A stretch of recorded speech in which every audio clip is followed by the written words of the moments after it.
નમસ્કાર, હું છું આપના સાથે ઈશા દુબે। આપ જોઈ રહ્યા છો જનસાક્ષી ન્યૂઝ। નજર કરીએ આજના મુખ્ય સમાચારો પર।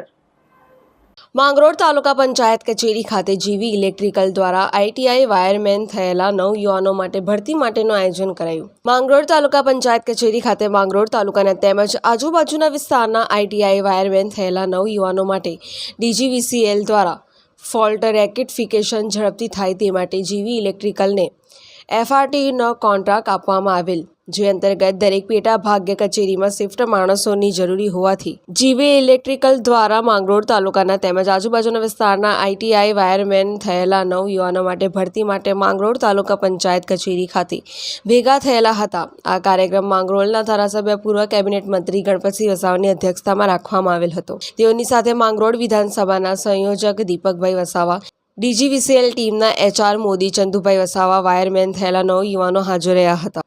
વિનોદ મૈસુરિયા, જનસાક્ષી ન્યૂઝ, માંગરોળ।